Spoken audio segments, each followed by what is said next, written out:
Hello, welcome to my channel. I'm All Things Wrestling, and today I'm going to be giving my comments, opinions, and the results of WWE Raw 9th of January 2017. We kick off the show with Stephanie McMahon backstage with Mick Foley. She said she was going to give him a performance review, but she was concerned about whether The Undertaker would show up. She said the last time she saw The Undertaker, he was on SmackDown. Mick Foley never gave a concrete answer as to whether The Undertaker would be there, just saying he thought he would show up. Then Seth Rollins walked in and told Stephanie he was going to enter the Royal Rumble. Then Braun Strowman barged in, upset about Goldberg and Roman Reigns spearing him last week. He wanted either Goldberg or Roman Reigns in a match. Then Rollins got in his face and they ended up having a pull-apart brawl when referees had to come in and pull them all apart. Plants went flying. Stephanie then growled that The Undertaker better be here tonight and ordered Foley to get things under control. Stephanie went mega heel again. It was amazing. Everyone looked really good. Especially Stephanie in that one, to be fair. Mick Foley looks like a very sympathetic babyface in the minute. I guess that's what they're going with. We were supposed to have Roman Reigns versus Owens and Jericho in a handicap match for the US title, but Strowman walked out before they could start it, and then Owens and Jericho joined Strowman in a 3-on-1 beatdown on Reigns, and then Rollins ran out with a chair for the save and gave Strowman a Van Daminator. Reigns brought a chair in of his own and gave Jericho and Owens chair shots to the backs. Reigns and Rollins gave Strowman a double chair shot to the back. Stephanie walked out and said the handicap match versus Reigns, Jericho and Owens would take place later tonight. She ordered Rollins to face Strowman immediately. It didn't really serve any purpose apart from setting up the two matches, so it was alright. Then we had the match, Seth Rollins versus Braun Strowman.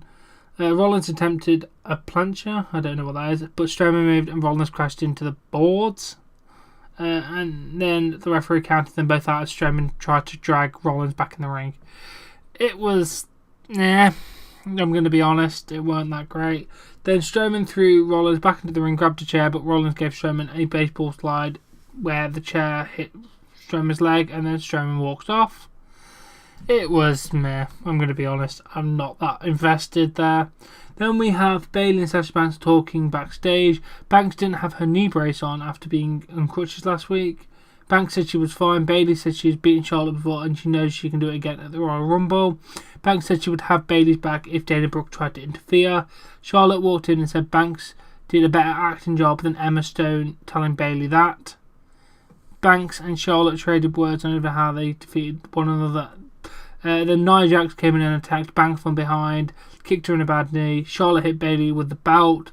After Bayley and Banks had been laid out, Jax pushed Charlotte against a forklift, gave her a threatening look and left. It was great, I'm going to be honest. I enjoyed that segment, to be fair.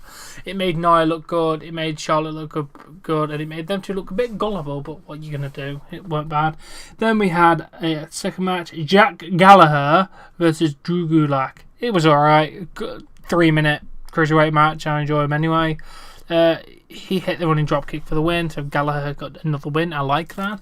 And then it was his interview after. The shit interviewer did an interview with him. He was asked about his heated rivalry with Daivari. Jack said he would be right to give Daivari a thrashing that has never been documented in WWE. Since he is an extraordinary gentleman, he will try to resolve this in 205 live with a parlay. She then asked what that was, and he said it was a way for two gentlemen to set their differences in a mutual way without violence. If Mr. Daivari does not agree, they will have to engage in fisticuffs. It was great. I fucking love Jack Gallagher. His promo work is amazing. Seriously, watch his promos. It's great. I can't wait for that parlay next week. Oh wait, tomorrow, sorry. It's going to be great. Then Foley was looking for The Undertaker. Stephanie wanted to know where he was. Foley vowed that he would be here, but Stephanie said Foley's entire performance review hinges on if The Undertaker will show up. She gave him 1 hour. It went bad. Again, he'll work. Then Shawn Michaels came out. He did his usual entrance, pray, and then the fireworks. It was great. And then he said he's missed the fans and coming out on Raw during the time of year. In January, things began to pick up a little bit with the Royal Rumble around the corner. He said he had fond memory of the Royal Rumble this year in his hometown of San Antonio. He brought up the 1997 Rumble, winning the World Championship. He paused politely to quiet a fan who chanted something he didn't like, saying he wasn't going to throw a fastball that he hasn't hit out of the ballpark. Fans chanted for one match, but Michael said they cannot pressure him. please. He changed the subject to the resurrection of Gavin Stone, his first film coming out January 20th. Rusev, Jinder Mahal and Lana came out. Rusev said if Michaels wanted the film to be successful, he needed to put Lana in it. Michaels said they have already finished production of it. Rusev suggested that they use CGI like they used in Star Wars. Michael jokes about Rusev being a rookie. The fans chanted for switching music. Rusev said his wife was much more hotter than Emma Stone and she would have won a Golden Globe last night. Michaels tried to make off a scripted joke, equating Golden Globes to Lana's breast that fell so flat. Rusev objected and got a bigger response. My God, sorry Michaels. Rusev said everyone had forgotten about Michaels' career. That's mean, mate. I love him. Then Enzo and Cass came out. It was Enzo in a wheelchair. He limped into the ring. He said his realest guy in the room now is Michaels. They played off calling Rusev and Mahal a couple of haters. Enzo said Lana was a great actress because every day she has to wake up next to Rusev and act like she wasn't repulsed. Enzo asked Cass what movie he'd put the three of them in. Cass suggested the 40-year-old virgin, Puss in Boots, The Good, Bad and the Ugly, Blow and The Pianist. Michaels and Enzo acted like Cass said penis instead of pianist. Michaels suggested Dumb and Dumber. Rusev shouted at them to stop and threatened to put Cass and Michaels in a wheelchair with Enzo. Cass challenged Rusev to another match. Rusev said if Cass wanted a match, he would have one against Mahal. Michaels said he would stay at ringside, and then he did the suck it, but the crowd said it. He's like, we got 2 words for you. And the crowd said, suck it. It was great. I love that bit. Then we had Cass versus Mahal. It was alright. Rusev interfered by holding Cass's trunk, which led to Michaels hitting a sweet chin music on Rusev, which was great actually. I do love the sweet chin music. And then Cass tried to deliver the Eastern Crossing, but he kind of botched it and then just hit the Empire Elbow for the win. It was alright, to be fair. Did what it needed to do. Michael's segment was a bit scripted, but I guess it did what it did. I did like seeing Michaels on Raw again, to be fair. It was a good moment. Then they ran the same Emelina promo they've been running for the last month, with premiering soon. Seriously, how long is soon going to last? Jesus. Then we had a match between Neville and Lince Dorito. Neville refused to shake the hand, breaking the code of the Cruiserweights. He did have a new ring entrance as well, which was great. Neville got the submission with the Rings of Saturn for the win. That's what Austin called it on the commentary. It was an alright match, to be fair. Standard Cruiserweight stuff. After the match, Neville railroaded Dorito from behind and put him in the Rings of Saturn again until Rich One came out for the save. The two had a slugfest in the middle of the ring until Swan scored 2 high kicks and Neville went packing.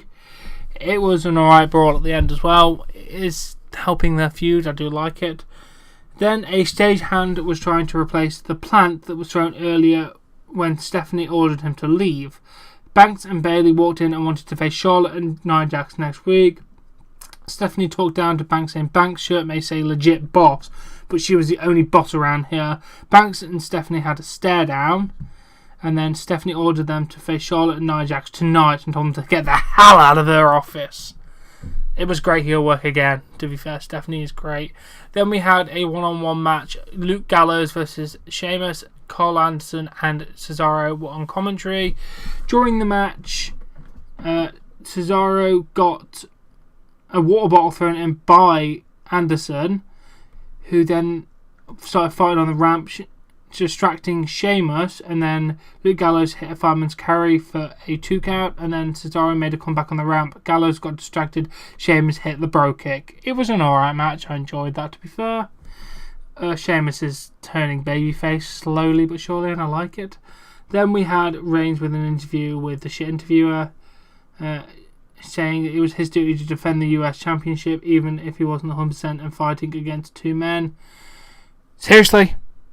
Your mission, your duty and your mission is to defend this belt.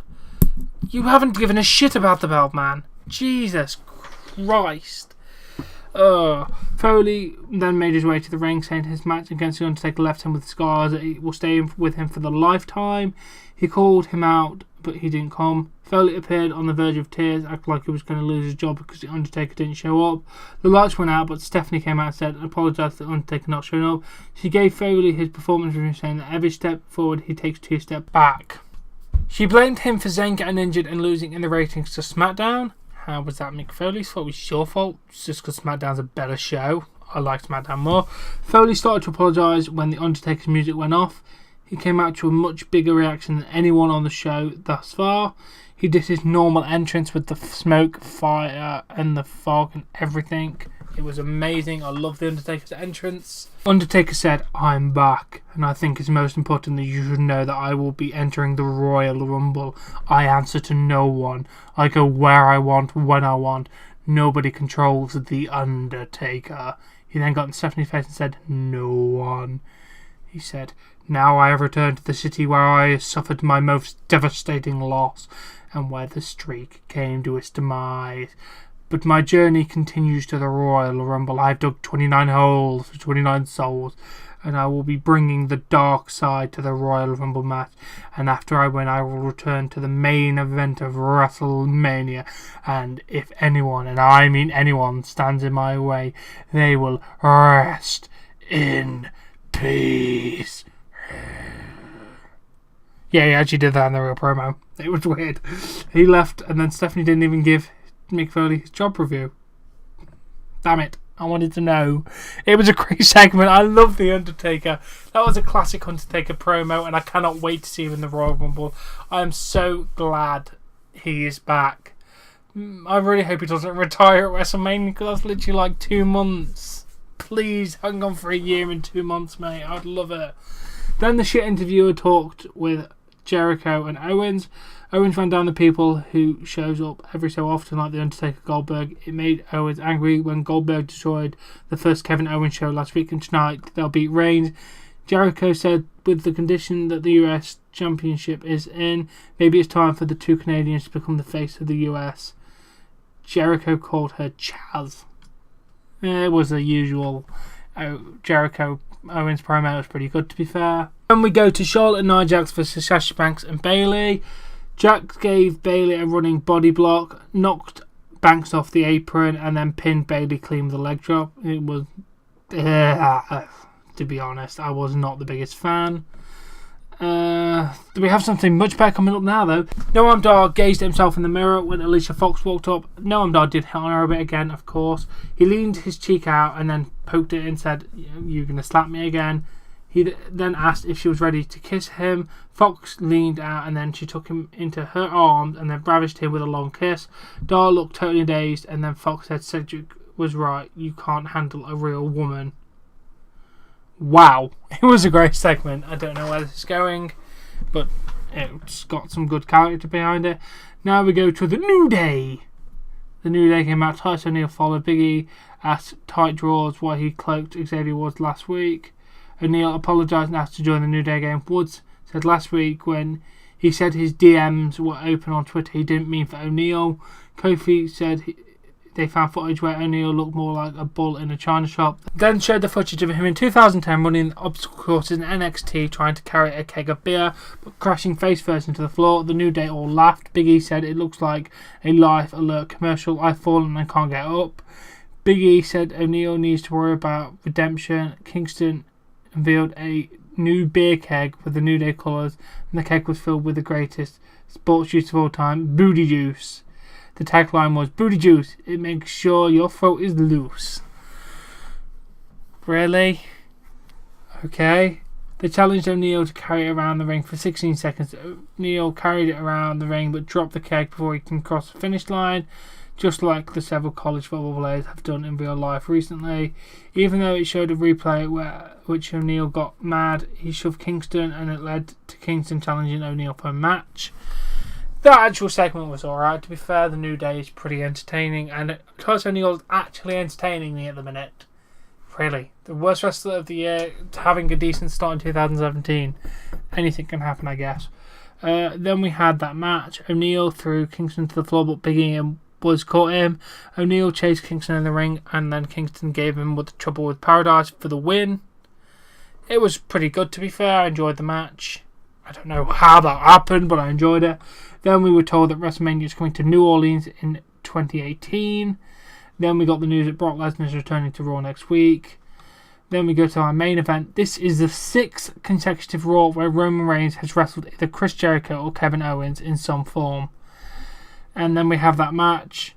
Owens held Reigns' leg outside the ring and Jericho gave him a code breaker. And then Owens powerbombed Reigns onto the edge of the ring apron. They slowly rolled Reigns back into the ring. Owens threw Reigns into Jericho codebreaker, and then Jericho did the best thing of the all. That was a clean pin over Roman Reigns. This means Chris Jericho won the United States Championship. It has finally been taken off Roman Reigns. I love this moment. I cannot believe it happened. And a fun fact, this was the only singles heavyweight championship in WWE that Jericho has never held until tonight. He was never a US champion, which is very surprising. But he's now done it. I cannot believe it. It was a great Raw, which ended with a great moment, and I am super happy, and I cannot wait to see what happens next week. It's been a really good Raw, to be fair. I did enjoy everything. I wasn't bored throughout, which is very rare for a Raw, to be fair. But yeah, overall good show. Anyway, I hope you enjoyed this video. Please leave it a like and then subscribe if you want more content, and I'll catch you later.